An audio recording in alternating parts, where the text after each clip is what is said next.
Perhaps many of you here are not acquainted with the subject of slavery. I will therefore explain to you what it is. First, let us imagine a child to have been born of slave parents. Poor, unfortunate child. From that very day, his birthday, he is considered and classed as a brute. From that very day, he becomes property, the property of a master, who may sell him and do with him what he pleases. The reality of our historical past, particularly with regard to slavery, is a hideous legacy of one of history's most tragic events, the birth of the Africa to America Transatlantic Slave Trade. Many of us know that the colonialization and development of the Americas, North, Central, and South America, depended heavily upon the transatlantic trade in human trafficking. We also know that in every European empire in the Americas, it was enslaved Africans and indigenous Indians that produced all significant exports for centuries.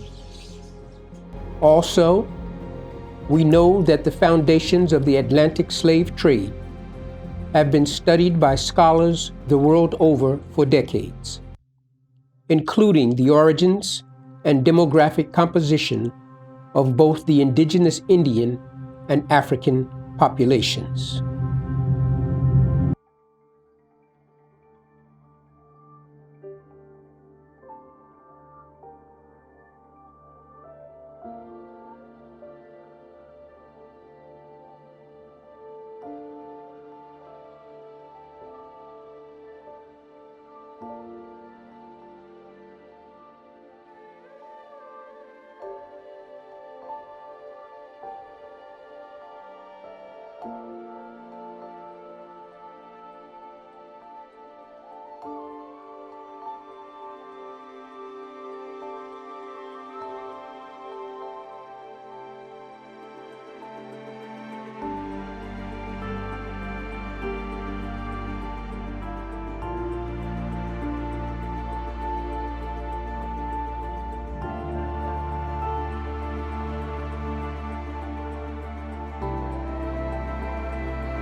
The origins and beginnings of the Atlantic slave trade have been very much overlooked, and only within the past 40 years or so have details about the motivations behind the trade been revealed. A large amount of evidence concerning voyages along the Middle Passage still exists. Mostly, It is found in the form of letters, diaries, memoirs, captain's logbooks, and shipping company records. Recently, we have learned a great deal more about the transatlantic slave trade, and we know now that about 12.5 million Africans were removed from Africa, with more than 2 million of them arriving in the Spanish Americas. The thing that distinguishes slavery in Africa from Atlantic slavery is race. Europeans set in motion a system of slavery that was predicated on the idea that certain people were marked as enslavable.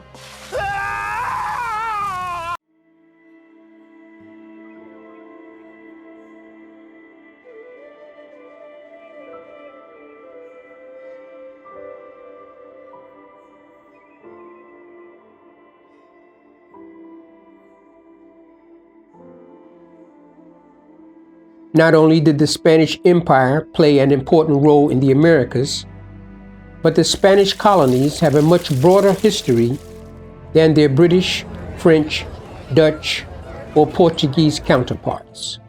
The Spanish involvement in the trade was so great, it impacted all other European countries involved in the trade. It took captives from almost all African slave regions, orchestrated and transported enslaved Africans to almost all of the American colonies. Not only was it a major source of African slaves in the overseas transatlantic trade, but it also dominated in the intra-American traffic that later became a primary source of slaves. During this period, Spain was an enormous global power, whose link between economics and slavery made it the most important political entity in the Americas. With political decrees within the Spanish court, assisted by religious edicts by the Catholic Church, the slave trade expanded and prospered. The kingdoms of Portugal and Spain had been posturing for possession of the African coast and colonial territories for more than a century. Believing that the Catholic Church could resolve these disputes, each sought and obtained Papal Bulls to support its claims. In the mid-15th century, the Pope gave the Portuguese the right to explore Africa. Later, he gave them the right to enslave anyone who was not practicing the Christian religion. This was done with the Papal Bull Dum Diversas in 1452. This Papal Bull authorized the enslavement of Muslims, pagans, and other non-Christians, while the Romanus Pontifex and the Inter Caeterra laid the foundations for mercantilism and the transatlantic slave trade. The Papal Bull Romanus Pontifex, 1455, is an important example of the papacy's claim to spiritual lordship of the whole world, and of its role in regulating relations between Christians and non-Christians. In the long struggle between Portugal and Spain, this was an important decree, because it settled the matter in favor of Portugal. Portugal's claim to lands in the New World was based on this bull. However, the bull Inter Caeterra, 1493, was highly favorable to Spain. This revised bull drew a line of demarcation and assigned to Spain the exclusive right to acquire territorial possessions west of the line. But crucial to this bull was that all persons were forbidden to approach the lands west of the line without special license and consent from the royal court of Spain. The Spanish Empire was one of the first European empires to actually unify politics and religion. Spanish Jews were forced to convert to Catholicism, and those that did not convert were arrested, imprisoned, or executed. Later, an edict was declared that Moors must convert to Catholicism or be exiled. Under the rule of King Ferdinand and Queen Isabella, the slave trade in Spain was closely regulated and controlled. Laws existed concerning the sources of slaves, their conditions, and possible liberation. However, it was Queen Isabella who also approved the edict entitled La Encomienda, a system that started the practice of forced unpaid slavery upon indigenous peoples. Originally, the Encomienda System was a method of rewarding soldiers and financial backers who fought against and helped conquer the Moors before they were exiled. This right was formally protected by the Spanish crown and permitted encomienderos to extract free labor and tribute from conquered people who were considered vassals of the crown. In turn, these soldiers and financial backers were required to ensure that natives were given instruction in the Catholic faith, the Spanish language, and protected from other warring tribes and pirates. The Spanish crown awarded these licenses as a grant to particular individuals. It was held as a monopoly on the labor of particular groups of indigenous people and was in perpetuity to the holder and his or her descendants. In many cases, natives were forced to do hard labor and subjected to extreme punishment and death if they resisted. Later, the Spanish crown reformed the encomienda laws, restricting the holding of the grant to only 2 generations instead of perpetuity. When the crown tried to implement the policy, Spanish landholders rebelled against the crown. When Charles V became the King of Spain, he inherited an enormous empire that was beset with many external as well as internal problems. The collection of both his European and American territories was enormously vast. His inheritance included the realms of Austria and Spain, the Netherlands, French Burgundy, dominions of the Holy Roman Empire from Germany to northern Italy, and the southern Italian kingdoms of Naples, Sicily, and Sardinia. Charles was born the son of Maximilian I of the Austrian House of Habsburg and Joanna of the Spanish House of Trastamare, the daughter of Queen Isabella and King Ferdinand of Spain.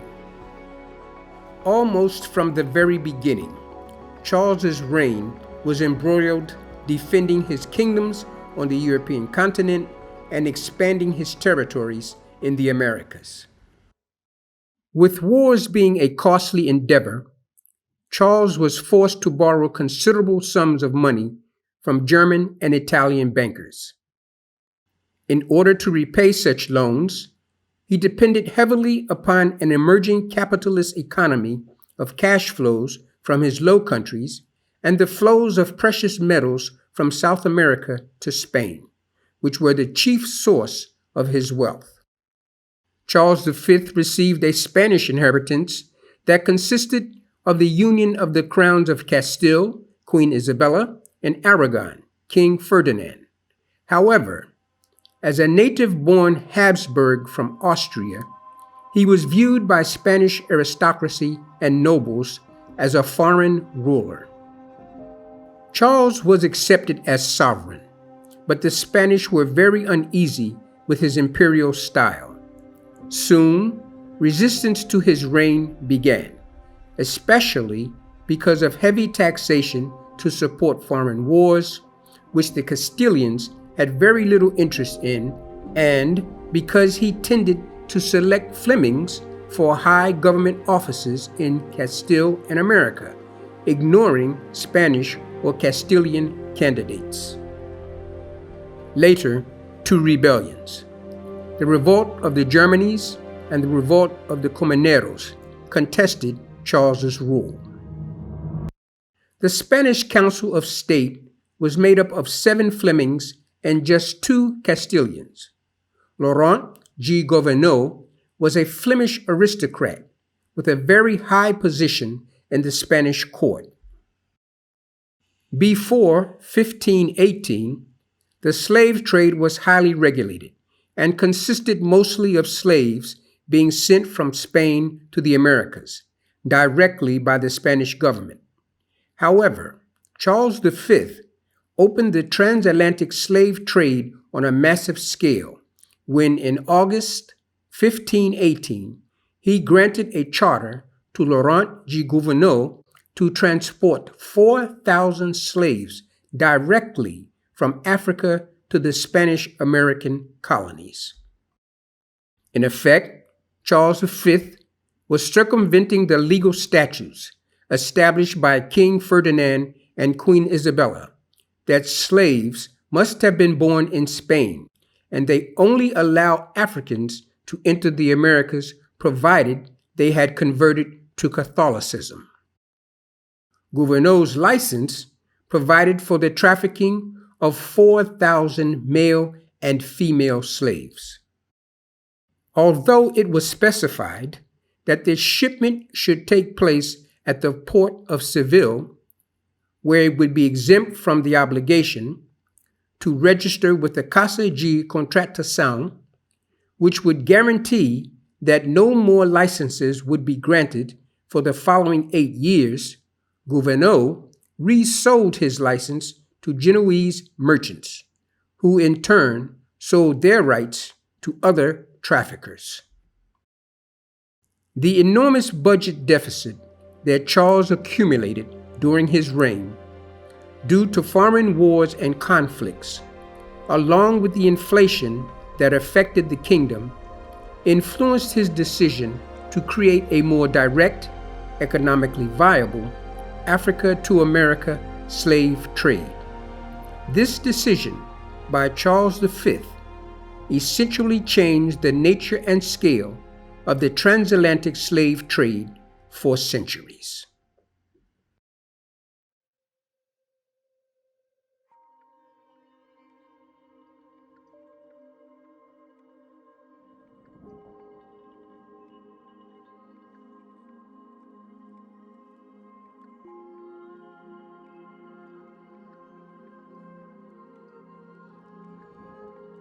The Middle Passage was the middle leg of a voyage that starts in Europe. The first passage is from Europe to Africa. The Middle Passage is the journey from Africa to America. And then the third passage is the journey back from America to Europe. For African slave traders, it was important to capture the youngest and healthiest Africans because their chances of surviving the voyage across the Middle Passage were greater. Enslaved Africans were sometimes captured some distance inland, and slave traders used small boats to carry them down rivers to the coast. When rivers were not accessible or boats not available, enslaved Africans made the journey to the coast on foot. Africans endured a long journey to the coast, chained together in coffles of anywhere from 10 or 20 to as many as 1,000 or more. Once at the coast, enslaved Africans were imprisoned in dark slave pens, West African slave castles, or makeshift pens constructed on the beaches. By the end of the 17th century, European shipbuilders began making ships, especially for the Atlantic slave trade. These ships were constructed with extra portholes for ventilation and areas to mount weapons on deck in the event of rebellions. Additional compartments below the deck for extra cargo, and netting around the ship to catch enslaved Africans that were inclined to throw themselves overboard. Slaves were densely packed onto these vessels for a voyage that took 2 to 3 months. Mostly, they were laid on the floor of the cargo hold, in rows or on shelves that ran along the walls. The space allowed for these shelves made it impossible for them to stand.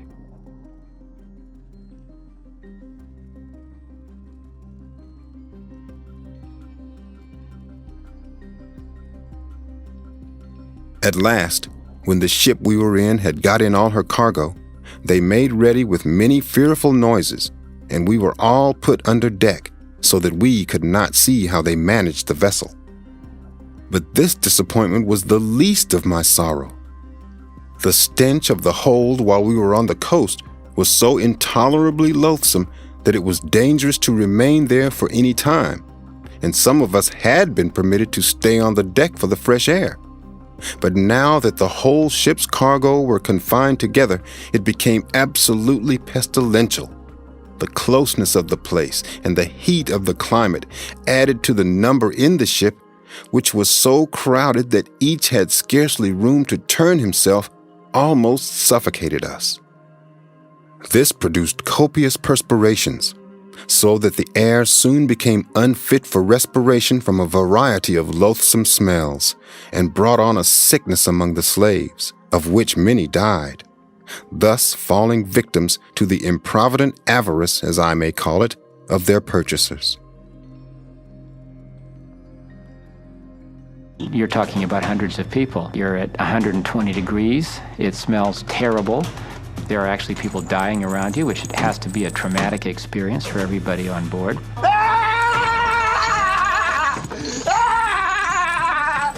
Never having seen such huge ships before, enslaved Africans were both frightened and awed as they were slowly paddled out to the slave ships.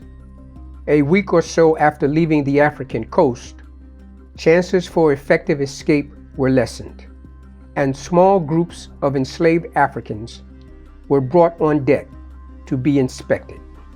Food rations were very small, and often the spoilage of food, particularly water, was responsible for countless outbreaks of dysentery. The living conditions for enslaved Africans were appalling, and as a result of the bacterially infested conditions, untold numbers of slaves died from disease. One of the most horrendous aspects of the voyage was the inhumane treatment, vicious brutality, and complete disregard for the lives of enslaved Africans.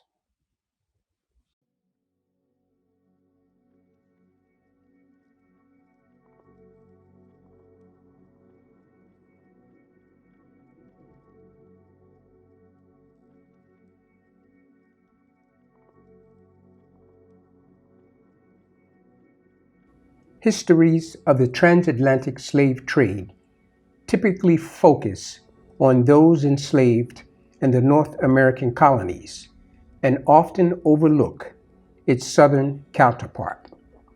However, slave imports from Africa were overwhelmingly taken to the Caribbean and South America.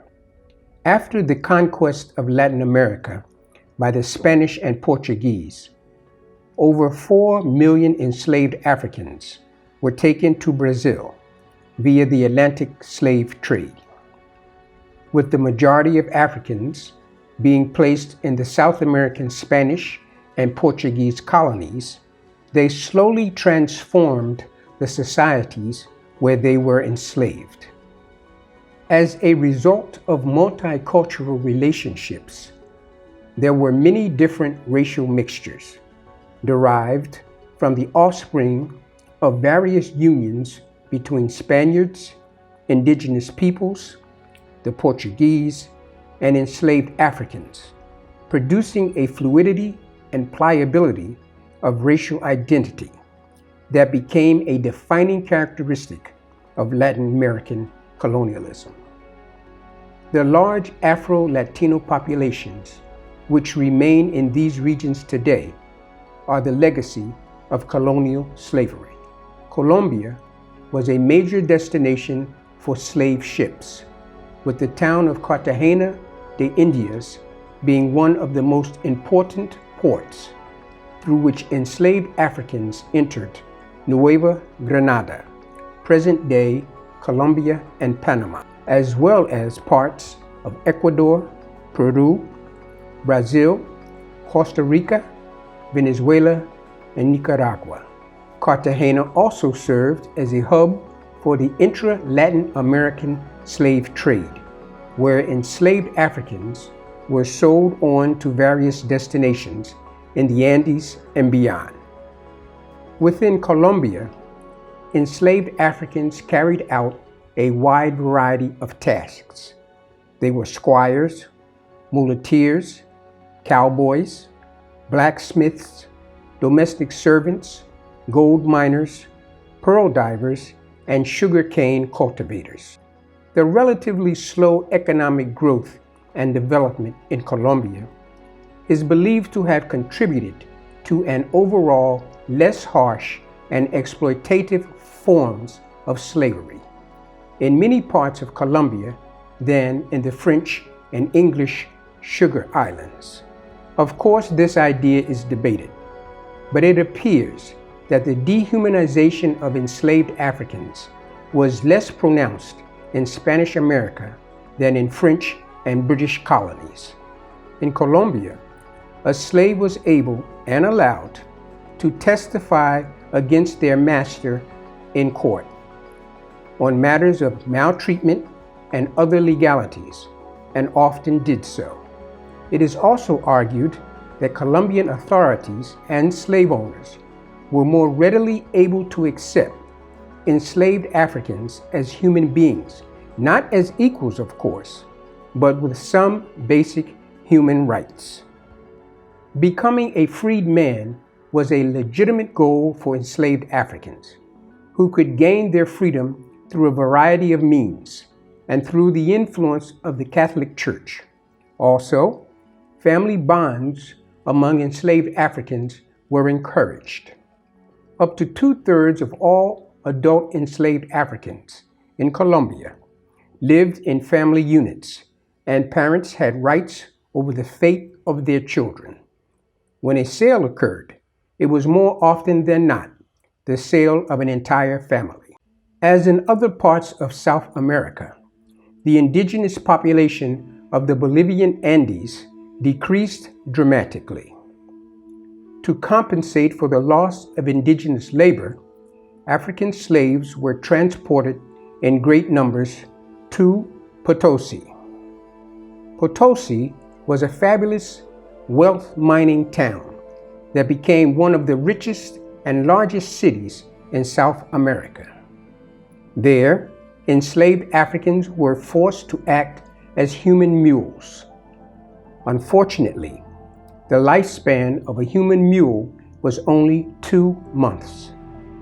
The viceroyalty of the Rio de la Plata, or River of Silver, was the last to be organized, and also the shortest lived of the viceroyalties of the Spanish Empire in the Americas. The viceroyalty was established from several former viceroyalty of Peru dependencies, representing the territories of Argentina, Chile, Bolivia, Paraguay, Uruguay, and extending inland from the Atlantic coast. The first slaves arrived in Buenos Aires from Brazil, and more than 70% of the value of all imports arriving in Buenos Aires were enslaved Africans. Enslaved Africans came primarily from Brazil via the Portuguese slave trade from Angola and other western states in Africa. Upon arriving in Buenos Aires, they could be sent as far as Peru, Chile, Paraguay, Bolivia, and southern Peru. Africans resisted and defied enslavement with great intensity. As in other regions of the Americas, African slavery in the region was synonymous with escape and flight. Also, the terrain made escape a viable option, and the vast territories were impossible for slave owners and authorities to fully monitor. Several rebellions, inspired by indigenous and mestizo populations, in addition to attempts by the Portuguese and British to conquer the region, proved counterproductive to security and the slave trade. When Buenos Aires called for independence and began the wars of independence, they eventually spread across all Latin America, and the participation of slaves was crucial to victory. Finally, when the Criollo elite revolted against colonial authorities, a revolution spread across the entire viceroyalty as far north as Peru. Following a 2-year siege, the viceroyalty was finished as government of the region. Because of the brave efforts of enslaved Africans on the battlefield, gradual abolition was introduced, and the first constitution of Argentina abolished slavery completely in 1853. Between the 1490s and the 1850s, Latin America, including the Spanish-speaking Caribbean and Brazil, imported the largest number of African slaves to the New World, generating the single greatest concentration of African populations outside of the African continent. This pivotal moment in the transfer of African peoples was also a transformational time during which the interrelationships among Africans, Indigenous Americans, and whites produced the essential cultural and demographic framework that would define the region even until today. But what distinguishes colonial Latin American slavery from other places in the Western Hemisphere is the degree to which the African experience was defined not just by slavery, but also by opportunities to obtain freedom. By the late 18th century, there were over 1 million Africans and mulattoes in the region. They were freedmen and women, exercising a tremendously wide variety of roles in their respective societies. Even within the framework of slavery, Latin America presents a special case, particularly on the mainland. The forces of the market economy, the design of social hierarchies, the impact of Iberian legal codes, the influence of Catholicism, the demographic impact of indigenous Americans, and the presence of a substantial mixed-race population provided a context for slavery that would dictate a different course for African life than anywhere else in the Americas.